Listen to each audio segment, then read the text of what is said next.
बिस्मिल्लाहिर्रहमानिर्रहीम। Dear viewers, आज का मेरा जो लेक्चर है वो बीए के सिलेबस की 5वीं पोइम है।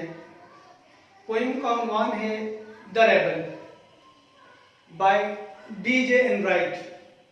डीजे एनराइट की लिखी हुई ये पोइम है। 1920 में पैदा होने वाला ये पोइट जो है, इसने एक ऐसी हकीकत को बयान किया है कि जो आम आदमी में पाई जाती है, यानी एक रिबेलियस से फीलिंग। ये रेबल कोई उस सेंस में रेबल नहीं जैसे मुल्क के मामलात की मुदाखलत करे और मुल्क के कवानीन की मुदाखलत करे या मुल्क के मफादात की मुदाखलत करे, ये वो नहीं है। ये एक ऐसे आदमी को कहते हैं जो नॉन कन्फर्मिस्ट है। नॉन कन्फर्मिस्ट उस बंदे को कहा जाता है जो मरवजा चीजों को, यानी जो रिवाज में चीजें होती हैं उसको नहीं मानता। जो रिवाज में चीजें उसे नहीं मानता उसे नॉन कन्फर्मिस्ट कहते हैं। तो इस पोइम में भी उस बंदे का तज़किरा किया गया है जो नॉन कन्फर्मिस्ट है। और इसका मसला ये नहीं है कि ये किसी चीज की अच्छाई या बुराई से कोई इसका ताल्लुक हो, बल्कि इसका मेन मसला ये होता है कि वो अपने आप को शो करना चाहता है, शो हिमसेल्फ ऑफ। मैं यहां लिखता हूं पॉइंट्स आपके लिए जो है, शो हिमसेल्फ ऑफ। वो अपना आप दिखाना चाहता है कि मैं क्या चीज हूं। तो वो रिवाज में जो चीजें होती है उसको नहीं मानता, बल्कि उसके अंदर सेल्फ एजर्शन पाया जाता है और वो नॉन कन्फर्मिस्ट होता है। अपने आप को एजर्ट करने की कोशिश करता है, अपने आप को लागू करने की कोशिश करता है, अपना आप दिखाने की कोशिश करता है। तो इसमें जो है उसकी सेल्फ एजर्शन की सिर्फ जो होती है वो उसमें मतलब अपने आप को वो जाहिर करता है। तो और उसका मकसद होता है ना राइट से कंसर्न है ना रॉन्ग से कंसर्न है। तो एक चीज वो इसलिए नहीं करता कि उसके राइट या रॉन्ग को से कंसर्न है, उसका छोड़ देना या उसका कर लेना उसके लिए बराबर होता है, क्योंकि वो ये नहीं समझता कि ये चीज अच्छी है मैं इसे अडॉप्ट करूं, ये बुरी है इसे छोड़ दूं। ऐसा नहीं है, बल्कि उसका मेन मकसद ये होता है कि दूसरे चाहे सही कर रहे हैं मैंने उसके उलट कर रहे हैं, दूसरे गलत कर रहे हैं मैंने उसके उलट कर रहे हैं। मतलब ये है कि he is not concerned with the right or wrong of anything, rather he is concerned with what he wants to assert himself, he wants to show himself off। सिर्फ उसका एक मकसद होता है कि वो अपने आप को दिखाए, he wants to be different from others। उसका मेन कंसर्न है कि वो दूसरों से डिफरेंट लगे, दूसरों से अलग थलग हो। जैसे इस पोएम में बताया गया है कि जब दूसरे लोग बड़े बाल रखते हैं, यानी बालों के साइज लंबे कर लेते हैं, वो छोटे छोटे बाल कर लेता है। और जब जो लोग छोटे छोटे बाल करते हैं वो बड़े बड़े लंबे लंबे बाल रख लेता है। यानी वो दिखावा करना चाह रहा है, वो नॉन कन्फर्मिस्ट है, वो अपने आप को लागू करना चाह रहा है, एजर्ट करना चाह रहा है। ठीक है, ये इसका मेन कंसर्न होता है। अब मैं थोड़ी सी पहले पॉइंट पढ़ाता हूं, फिर आपको फिर दोबारा मैं इस चीज को एक्सप्लेन करूंगा। ये पॉइंट नहायत इजी है, एक से फिक्रे हैं और उनमें एक ही चीज बताई गई है कि जब दूसरे लोग ये करते हैं तो वो दूसरों उनके उलट करता है, जब वो चीज अडॉप्ट करते हैं तो ये बिल्कुल उनके उलट हो जाता है। तो ये इसका मेन एटीट्यूड होता है। मैं आपको पॉइंट पढ़ाऊंगा, यानी आप भी इस पॉइंट को पढ़ने के लिए किताब को सामने रखें तो पॉइंट बड़े इजीली आपको समझ में आ जाएगी। तो मैं शुरू करता हूं। पॉइंट जो है द रेबल जो है, when everybody has short hair, जब हर बंदा छोटे बाल रखता है, the rebel lets his hair grow long, rebel जो है अपने बालों को लंबा कर लेता है। When everybody has long hair the rebel cuts his hair short, जब हर बंदा लंबे बाल कर लेता है तो रेबल अपने छोटे बाल कर लेता है। When everybody talks during the lesson, जब हर बंदा जो है लेसन के दौरान बोलता है, सवाल करता है और डिस्कशन करता है, तो द रेबल डज नॉट से अ वर्ड, को वो एक लफ्ज भी नहीं कहता। When nobody talks during the lesson, जब लेसन हो रहा है, टीचर पढ़ा रहे हैं, सुनने की बारी है, डिस्कशन की बारी नहीं है, अभी टीचर अपने लेक्चर को डिलीवर कर रहा है, तो हर बंदा खामोश है, the rebel creates a disturbance, खड़ा हो जाएगा, सवाल शुरू कर देगा। अभी मुझको सवालों का मौका नहीं दिया गया, पहले ही वो सवाल शुरू कर देगा। When everybody wear the uniform, आप कॉमन डेज, स्कूल डेज चल रहे हैं, कॉलेज डेज चल रहे हैं, हर बंदा यूनिफॉर्म पहन के आता है, तो the rebel dresses in fantastic cloth, वो जनाब भड़कीले कपड़े, चमकीले कपड़े पहन के आ जाता है। When everybody wears fantastic clothes, अगर कोई फंक्शन है और फन फेयर है, ऐसा फंक्शन है, तो हर बंदा जो है वो मतलब नित नए कपड़ों को पहनने की कोशिश करता है। द रेबल ड्रेसेस सोबरली, वो यूनिफॉर्म पहन के आ जाता है, सीरियस से कपड़े पहन के आ जाता है। इन the company of dog lovers, अब कुत्तों से मोहब्बत करने वालों की कंपनी में क्या होता है, the rebel expresses a preference for cats. अब 4 बंदे 5 बंदे बैठे हुए हैं और वो सब के सब जो कुत्तों से मोहब्बत करने वाले हैं, कुत्तों की किस्में बयान कर रहे हैं। कोई कहता है पूडल अच्छा कुत्ता है, कोई जर्मन शेफर्ड अच्छा कुत्ता है, फलां अच्छा कुत्ता है, फलां अच्छा कुत्ता है। अब वो कुत्तों की किस्मों की बयान कर रहे हैं, कुत्तों की मतलब तारीफें कर रहे हैं, तो लेकिन ये बिल्ली के बारे में बात करना शुरू कर देता है। The rebel expresses preference for cats, वो बिल्ली के बारे में। हालांकि जो लोग कुत्ते पालते हैं वहां बिल्लियां नहीं पलती, क्योंकि कुत्ता और बिल्ली का आपस में जो है वो तजाद होता है बहुत ज्यादा। In the company of cat lovers, जहां बिल्लियों से मोहब्बत की जाती है और खूबसूरत बिल्लियां रखी जाती हैं, उनकी सिफात को बयान किया जाता है, तो the rebel puts in a good word for dogs, वो कुत्तों से मोहब्बत की बात करता है, कुत्तों की तारीफ करने की कोशिश करता है। When everybody is praising the sun, जैसे सर्दी है, हर बंदा कहता है अल्लाह करे धूप निकले, हम धूप को एंजॉय करें, अल्लाह करे धूप निकले, हम धूप को एंजॉय करें। यूरोपियन कंट्रीज में तो धूप की बड़ी मतलब बहुत ज्यादा मांग होती है, यानी वहाँ धूप कम निकलती है, बादल ज्यादा रहते हैं। सर्दियों में तो बहुत ज्यादा मसला होता है, जब धूप निकले तो वो सन बास्किंग के लिए बाहर निकल जाते हैं और एंजॉय करते हैं। लेकिन रेबल जो है वो घर में स्टे करता है। The rebel remarks on the need for rain, वो रेबल क्या कहता है कि अब बारिश होनी चाहिए, हालांकि हर बंदा कह रहा है कि धूप निकलनी चाहिए। When everybody is greeting the rain, जब हर बंदा रेन को ग्रीट कर रहा है, the rebel regrets the absence of sun, rebel क्या कहता है कि सूरज जो है वो एब्सेंट हो गया है।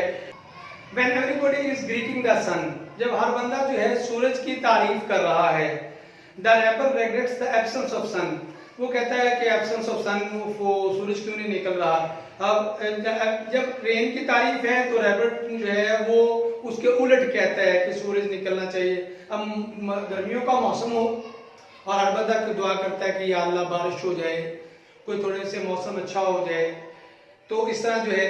लेकिन रेबल जो है इसके उल्ट करता है। When everybody goes to the meeting, जब हर बंदा मीटिंग में जाता है, मीटिंग कंडक्ट होती है, मीटिंग में जाता है हर बंदा जो है, the rebel stage at home and reads a book, rebel जो है वो घर में स्टे करता है और किताब पढ़ना शुरू कर देता है।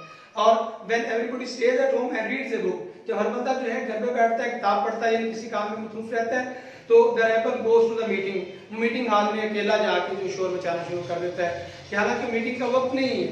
लेकिन when everybody says yes please, जब किसी चीज के लिए हर बंदा कहता है कि आने दो, यानी भूख लगी है, हर बंदा कहता है खाने के लिए या किसी चीज और के लिए जो है हाँ जी ले आए, ठीक है। The rebel says no thank you, हालांकि जब भूख लगी हो फिर भी वो कहता है no thank you. When everybody says no thank you, the rebel says yes please, rebel कहता है हाँ हाँ ठीक है बिल्कुल जो है, तो इसलिए कि आने दो, हालांकि पेट भरा हुआ है फिर भी आने दो। सब मना कर रहे हैं, वो कह रहा आने दो, जब सब हाँ कर रहे हैं वो नहीं कर रहा, यानी ना कर रहा है। It is very good. लेकिन आखिर में जो है वो शायर ये बात कहता है कि ये बड़ी अच्छी बात है, दैट वी हैव रेबल्स, कि हमारे माशरे में रेबल्स हैं। You may not find it very good to be one, लेकिन तुम इस चीज को बेहतर नहीं समझोगे कि तुम्हें कोई रेबल कहे। हर बंदा कहता है कि दूसरा रेबल है, लेकिन अपने आप को कोई रेबल कहना पसंद नहीं करता, अपने आप को कोई रेबल कहना पसंद नहीं करता। ना ये चाहता है कि रेबल फलां रेबल है, फलां रेबल है, फलां रेबल है, उस पे रेबल वाली सिफतें हैं, लेकिन अपने आप की रेबल वाली सिफतें जो हैं वो जानने की कोशिश नहीं करते। तो हर एक इंसान के अंदर कुछ ना कुछ रेबलियस एटीट्यूड बन जाता है, बाद बच्चों में बन जाता है, बाद में नहीं भी होता।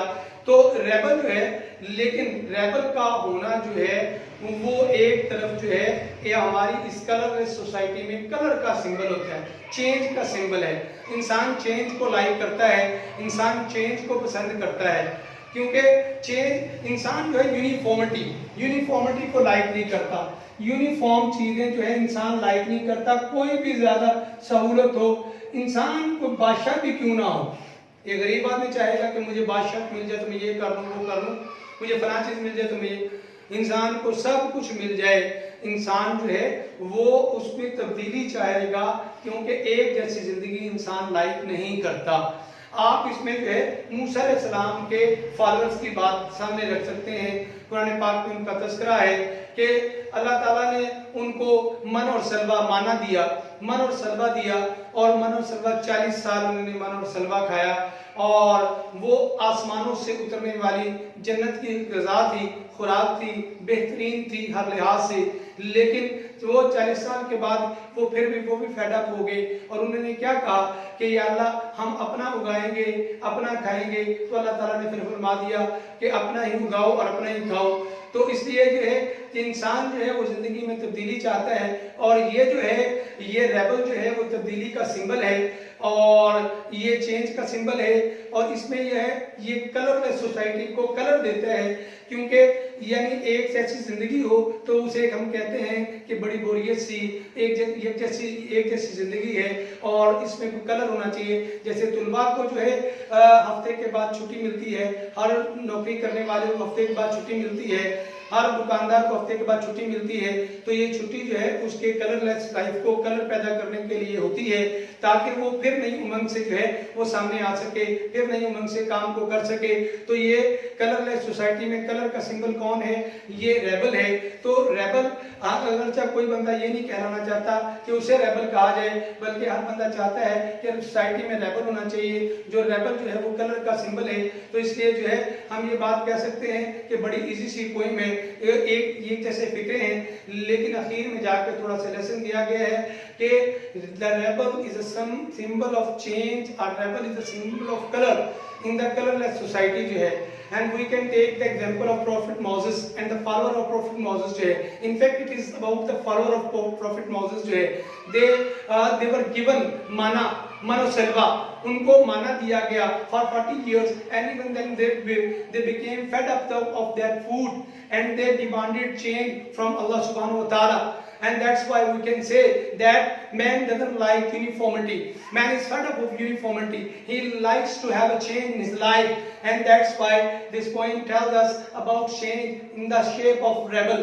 The rebel is a sign of change. अगर जब वो सारी चीजों में इख्तिलाफ करना चाहता है और उसका कोई सरोकार नहीं किसी चीज से कि चीज अच्छी है या बुरी है, मैंने पहले भी बयान किया है कि कोई चीज अच्छी है या बुरी है, उससे कोई सरोकार नहीं, बल्कि वो क्या चाहता है? वो चेंज चाहता है, और वो दूसरों से डिफरेंट होना चाहता है। वो नॉन कन्फर्मिस्ट होता है, वो मुरवजा चीजों को नहीं मानता, वो अपने आप को दिखाना चाहता है। He wants to show himself off। तो ये थी आपकी पॉइंट जो है द रेबल जो है, और उम्मीद है आपको ये पॉइंट समझ में आ चुकी होगी। और पॉइंट के सारे लुबेलबाब अप्स एंड डाउन्स मैंने आपको समझा दिए। बड़ी इजी पोएम है, शुरू से लेकर आखिर तक एक ही तरह के फिक्रे हैं और तजाद वाले फिक्रे होते हैं। और इसमें ये जो चीज आती है एंड में जाके सिर्फ जो है वो बता दिया गया कि रेबल की वक़्त क्या है, माशरे में हम इसको कैसे ट्रीट करते हैं। लेकिन शायर ने रेबल का थोड़ा सा ऐसा एटीट्यूड बयान किया कि माशरे में से रद्द ना किया जाए, बल्कि माशरे में ये एक तब्दीली का सिंबल है, ये एक कलरलेस माशरे में कलर पैदा करने का सिंबल है। इसलिए इसको भी माशरे का एक रुकन समझा जाए और माशरे में इसकी भी अहमियत बयान की जाए। तो इसी के साथ जो है मैं क्लोज करता हूँ अपने लेक्चर को जो है। तो इंशाल्लाह अगले लेक्चर तक की इजाजत दीजिएगा। अल्लाह हाफिज़।